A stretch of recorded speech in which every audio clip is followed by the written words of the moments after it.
Daghang gaingon nako nga mura dakog Chinese mao nang karon magluto kog Korean food. Sorry pang bright niya akong joke mga paps kuning katawa ka bright ka. Mao ni ang ginatawag og chicken gochujang.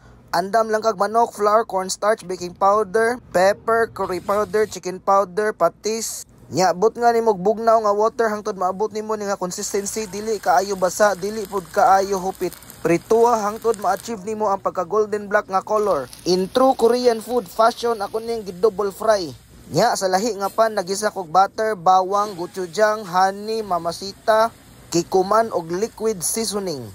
Hinay lang dapat ang imong kalayo para dili mo kaging ang imong bawang ug mura siyag mahimong paste.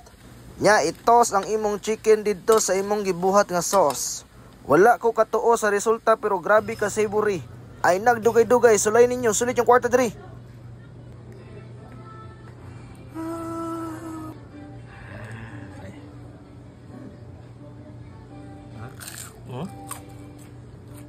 Crispy kaya ba? Gochujang ko lang no? Eh? No.